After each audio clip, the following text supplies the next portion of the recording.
Hello and welcome to Forever Rugby on Forever Sport. And it is official. World Rugby will, in fact, be exercising its right to appeal the Owen Farrell decision after he was cleared to play and had his red card rescinded by an independent judicial committee earlier this week.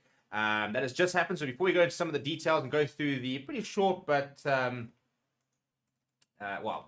short but very straightforward press release from World Rugby, please do smash like on the video. Please do subscribe to the channel as well. Right, so let's go back just under a week ago, shall we? Owen Farrell hits Tane Basham pretty high with no sort of arms or sort of really arms within the tackle. It gets yellow carded and for foul play. Whilst he's yellow carded, the TMO bunker reviews the footage and decides that it is an act of foul play. It's direct to the head. Therefore, it had met the red card threshold. And because of this, he is then red carded. Is upgraded from a yellow to a red card, and he goes down the tunnel and does not play any more part. Right. Then on Tuesday rather, there was a hearing that was done by an independent commissioner, or independent commission rather, and this was conducted by a Summer Nation series, which is part of Six Nations Rugby, and it was chaired by Adam Castleton, and the other members of the committee were David Croft and John Langford, who are both ex-Australian players. Both Owen Farrell was president as well as the union, and he was represented by Richard Smith. And in terms of what actually happened, is they convened to hear the cause, and I've got the full decision here and stuff like that. But basically, they decided that it did not meet the red card threshold. As the reason they said it is as follows. It says, under the section mitigation, the following relevant to this incident appears: a sudden significant drop in height or change from ball carrier, a late change in dynamics due to another player in the contact area, no time to adjust.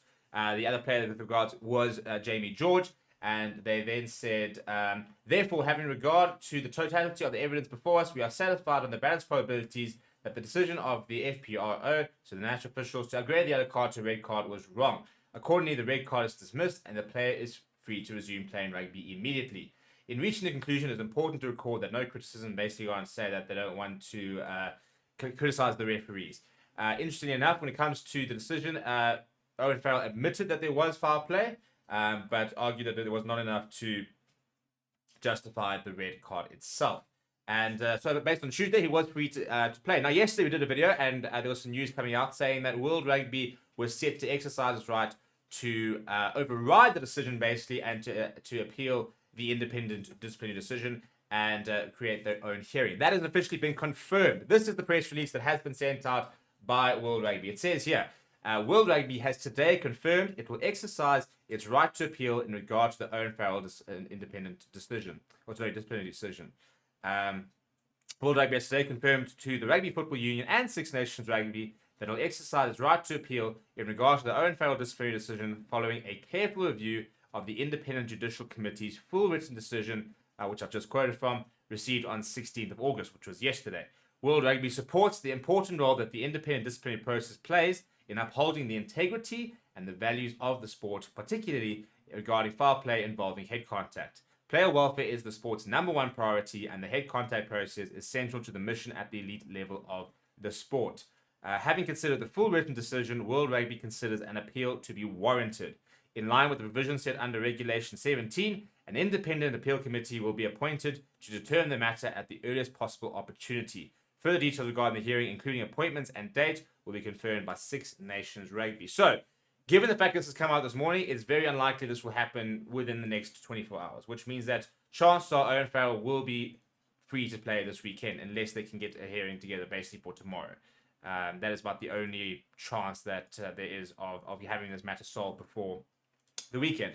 But, very importantly, it's going to happen. There will be a World Rugby Appeal Committee that will sit down and relook at the entire situation, which means I think Owen Farrell could potentially be missing the World Cup. If he were to get a 6-week ban, he could very well, he's going to miss the entire group stage, and if England don't get out of the group stage, then he'll miss the entire World Cup. What's also very interesting with regards to this is if he plays this weekend and then receives a 6-week ban, this weekend wouldn't be part of it, and therefore would not only miss the entire group stages, but potentially the quarterfinal as well. So if he does get a 6-week ban and it happens after this weekend, he will be banned up until if England would make the semis and the final. And you sit there thinking, are you really going to back a player to be part of the squad, be part of the preparations? By the way, he was said to be captaining, by the way, at the World Cup.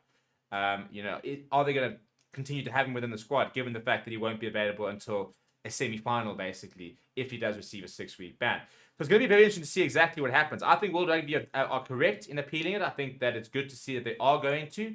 And, I think that they've stepped in at the right time, and it's a good move from them. And we have to give credit where credit's due, because we don't. A lot of people are very quick to criticize World Rugby. A lot of the time, very with good reason. But this has been a good intervention. I do think they got it wrong, and I think that it's good to see that then the overarching body is going to say no.